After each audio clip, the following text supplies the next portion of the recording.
बिस्मिल्लाहिर्रहमानिर्रहीम। अस्सलाम वालेकुम। मैं हूं बुशरा सिद्दीकी और आप देख रहे हैं मेरा यूट्यूब और फेसबुक चैनल। पाकिस्तानी सियासत में जो कुछ अब हो रहा है 75 सालों में कभी ऐसा नहीं हुआ। हमने 77 का भी इलेक्शन देखा है, उसमें भी बहुत सारी जिसे कहते हैं धांधली हुई थी, पकड़ धकड़ हुई थी, सब कुछ हुआ था। ऐसा नहीं था बड़ा फ्री एंड फेयर इलेक्शंस था। उसमें भी इसी तरह एक पार्टी को पूरी कोशिश की जा रही थी कि जितवाना है, दूसरी पार्टी को हराना है, सारा कुछ ऐसे ही हो रहा था। अगर आपको याद हो तो कहा जाता है कि भुट्टो के मुकाबले में जो शख्स खड़ा हो रहा था तो भुट्टो ने उसको भी गायब करवा दिया था, पकड़ लिया था। पहले उसको कहा गया कि भाई तुम नॉमिनेशन पेपर दायर ना करो, भुट्टो के मुकाबले में ना खड़ा हो, लेकिन जब वो नहीं माना, जो कि जमात इस्लामी के थे, तो फिर उनको उठा लिया गया था, अगवा कर लिया गया था। ये हिस्ट्री है पाकिस्तान की। लेकिन जो अब हो रहा है ऐसा भी कभी नहीं हुआ पाकिस्तान में। अभी आप देखें ना कि नॉमिनेशंस पेपर्स जमा करवाने की बात हुई है। अभी वो लोग जिनको बताया गया है कि जी ये पीटीआई के टिकट से लड़ेंगे, उनकी पकड़ दकड़ तो पहले ही शुरू हो चुकी है। जो उनको उठाया जा रहा है, उन पर तशद्दुद किया जा रहा है, उनको ब्लैकमेल किया जा रहा है। उसके अलावा जी नॉमिनेशन पेपर्स ही नहीं दिए जा रहे। अगर जो हासिल करने में कामयाब हो जाते हैं नॉमिनेशन पेपर, तो वो जमा करवाए ही नहीं जा रहे हैं। और ऐसा भी पाकिस्तान में पहली बार हुआ है, जिसके लिए जी heads off to Imran Khan. क्योंकि मैं आज इमरान खान की इसलिए यहाँ बात करना चाहूँगी, तारीफ़ करना चाहूँगी कि जो फ़ैसला इमरान खान ने लिया है ना, इससे पहले कभी किसी ने ये फ़ैसला लिया ही नहीं था। असल में इमरान खान सियासतदान तो अब बने हैं। जो पत्ता उन्होंने फेंका है, इससे पहले किसी भी सियासतदान ने इतना हौसला, इतनी हिम्मत ही नहीं पैदा की थी कि ये खेल नहीं है, ये काम कर सके। और उसने क्या काम किया? उसने कारकुन को, वर्कर्स को, निचले दर्जे के वर्कर्स को सामने लाया है। लेकिन जो वर्कर होता है ना, ये एक आम कारकुन होता है, उसकी कोई ज़्यादा मजबूरियाँ नहीं होती, ना उसके कोई फ्लैट्स होते हैं, ना जागीरें होती हैं, ना फैक्ट्रियाँ होती हैं, ना बड़े बड़े कारोबार होते हैं। उसका एक छोटा सा घर होता है, मियाँ बीवी होते हैं, बात ख़त्म हो जाती है। तो वो दबते नहीं हैं, वो ब्लैकमेल नहीं होते, वो जो है ना अंदर से मारे खा कर ऊपर आए हुए होते हैं।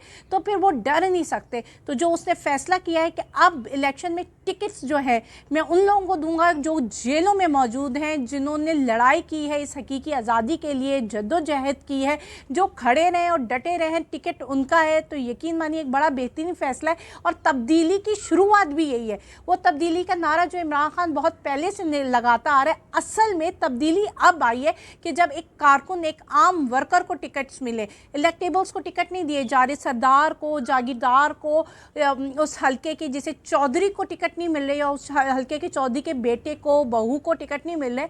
अब टिकट मिल रहे एक कारकुन को। अब इसकी एग्जांपल देख लें कि मरियम नवाज़ के मुकाबले में खड़ी होगी सनम जावेद, और इसी तरह नवाज शरीफ का मुकाबला करने के लिए शेर अफजल या कोई भी खड़ा हो जाएगा। इससे एक और भी चीज़ बड़ी साबित होती है कि जो इमरान खान है ना, अब उसका जो स्ट्रेचर है या रुतबा कह लें, वो ये नहीं रहा कि वो इन जैसों से, नवाज शरीफ से मुकाबला करे या मरियम नवाज से।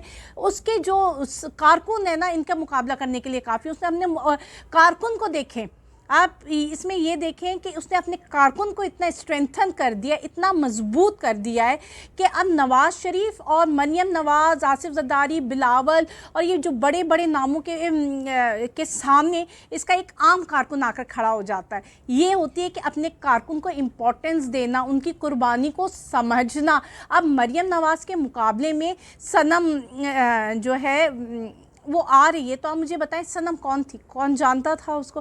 कभी आप सोच भी सकते थे कि मरियम नवाज़ के मुकाबले कोई इस तरह की लड़की, जिसका कोई सियासी बैकग्राउंड नहीं है, जिसने कभी सियासत की नहीं है, सिर्फ उसने एक पार्टी की कारकुन होने के नाते, या एक कारकुन भी नहीं थी, वो कोई पीटीआई ऑफिशियल में से नहीं थी, लेकिन एक आम हाउसवाइफ जिसने शायद इस मुल्क के लिए कुर्बानियाँ दी, वो अब आगे आकर मरियम नवाज़ का मुकाबला करेगी। मतलब मरियम नवाज़ ने भी सोचा होगा शायद मेरे मुकाबले में कौन आए, लेकिन इमरान खान ने इतना स्ट्रेंथन कर दिया है अपने एक आम कारकुन को भी कि अब वो आम नहीं रहा है, वो आवाज़ उठाता है। और अब उसका मुकाबला वो अशरफिया, वो जो 40 साल से पाकिस्तान की सियासत में कब्ज़ा करके अपने पंजे गाड़ कर बैठे थे, उनका मुकाबला कर रहा है। तो मैं उसको आम कारकुन नहीं कहूँगी, वो कारकुन बहुत ख़ास हो गया। और ये इमरान खान का बहुत बेहतरीन फ़ैसला है। और ख़ुद इमरान खान 3 हलकों से निकल रहे हैं, 3 जगह से वो इलेक्शन लड़ेंगे, लाहौर से, इस्लामाबाद से, मियांवाली क्योंकि उनकी अपनी जगह है, हमेशा से वहीं से लड़ते आए हैं। और लाहौर और इस्लामाबाद उन्होंने अच्छी चीज़ चूज़ की है, क्योंकि वफाक भी आएगा अभी, और लाहौर से भी आएंगे। बड़े स्ट्रैटेजिकली खेल रहे हैं, माना कि मुश्किलें भी हैं, टिकट्स नहीं मिल रहे हैं, लेकिन आपको क्या लगता है कि इमरान खान ने ऐसे ही कुछ कर दिया होगा?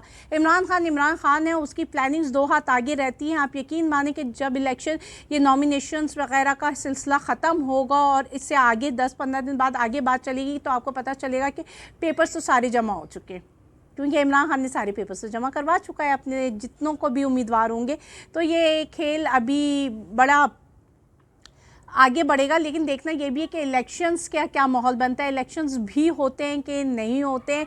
क्योंकि देखें, जो सुप्रीम बार एसोसिएशंस और इन्होंने एक नया शोषा छोड़ा था कि जी इलेक्शन कमिश्नर को इस्तीफ़ा दे दीजिए और लेवल प्लेइंग फील्ड्स नहीं है और ब्ला ब्ला, हल्का बंदियों में मसला है, तो वो उनको अब मसला या अब क्यों चीज़ समझ आई है, अब क्यों बोल रहे हैं, जबकि अनाउंसमेंट हो चुकी है। और जब यही बात उमैर नियाज़ी ने कही थी, तब उस पर तौहीन अदालत का नोटिस आ गया। तो अभी जो बार एसोसिएशंस और ये सारी बातें कर रहे हैं, तो क्या उनको भी तौहीन अदालत के नोटिस मिलेंगे?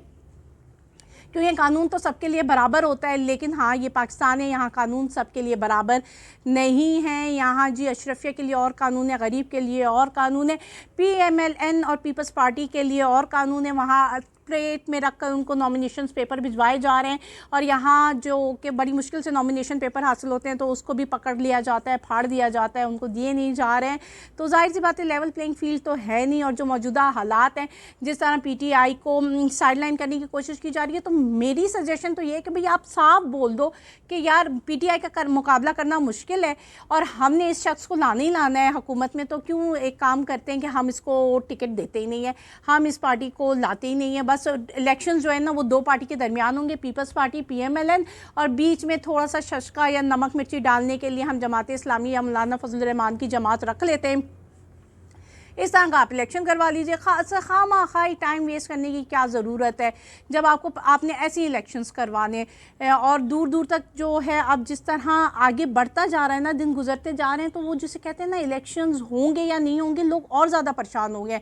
मतलब ये क्लैरिटी होनी चाहिए थी ना, लोगों को कंफर्म होना चाहिए था कि शेड्यूल आ गया है, नॉमिनेशंस पेपर्स आ रहे हैं, पैसे रिलीज़ हो गए, तो अब इलेक्शन होंगे ही होंगे। इन सब के बावजूद भी लोग ये सोच रहे हैं क्या इलेक्शंस होंगे। ये बड़ी हैरत की बात है, और ऐसा लोग क्यों सोच रहे हैं, समझ से बाहर है। आप देखें ना, इलेक्शंस सर पे मौजूद हैं, और साथ पाकिस्तान का माहौल कैसा बनता जा रहा है। जो बलोची हैं, जिन्होंने जो आवाज़ उठाई है और इतनी ऊंची आवाज़ उठाई है, वो लॉन्ग मार्च करते हुए बलूचिस्तान से चल रहे हैं, और अब वो तौंसा शरीफ पहुंच चुके हैं, और इसके बाद उनकी मंजिल इस्लामाबाद है। और वो भी ये कहते हैं कि इस्लामाबाद में हमें पता है हमें कोई इंसाफ नहीं मिलेगा, हम सिर्फ अपनी आवाज़ उठाने के लिए, लोगों को बताने के लिए आ रहे हैं। और सवाल ये है कि जब इलेक्शन सर पे है, इस तरह की मूवमेंट्स ज़ोर पकड़ रही हैं, और आगे दहशतगर्दी का भी ख़तरा है। आप लोगों ने कितने फ्रंट्स अपने लिए, कितने महाज अपने लिए खोले हुए हैं, तो बताएं कितने महाजों पर आप लड़ेंगे, कितनों की आवाज़ों को दबा लेंगे, कितनों को संभाल लेंगे, जिसे कहते हैं आप मैनेज कर लेंगे। आज ऑडियो वीडियो लीक्स का भी केस था, जिस पर बयान सामने आता है कि जी हम तहकीकात नहीं कर सकते, तो वो लोग जो चिड़िया भी पर मारती है तो पकड़ लेते हैं, आज वो ये नहीं बता सकते कि ये ऑडियो कौन रिकॉर्ड करता है, ये वीडियो कौन रिकॉर्ड करता है, और लीक्स कहाँ से होती हैं। तो हमारे मुल्क में तो माशाल्लाह से बड़ी प्यारी प्यारी निज़ामात चल रहे हैं, प्यारी प्यारी अदालती जो कार्रवाई, अगर एक आम बंदा देख लेना, एक आम पाकिस्तानी उस अदालती कार्रवाई को देख ले, तो शायद वो हंस के लोटपोट हो जाए कि यार ये कैसी बातें करे, इतनी अजीब व गरीब बातें कर रहे होते हैं। जिसको पता होता है, मुझे जज को भी पता होता है कि ये जो बात कर रहे हैं यार ये अजीब है, उसमें कुछ भी नहीं है, मतलब बकवास कर रहा है ये बंदा।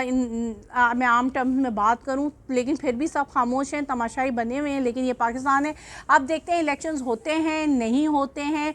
और एक और ख़बर जो मैं देती चलूँ, आपने पढ़ ली होगी कि ट्रंप को, जो कि पाकिस्तानी की सियासत की तरह अमेरिका की भी सियासत चल रही है, कोई ज़्यादा फ़र्क नहीं, जिसके बारे में मैं पहले और अपने वीलॉग में डिस्कस कर चुकी थी। ट्रंप को इलेक्शन लड़ने से नाअहल कर दिया गया है।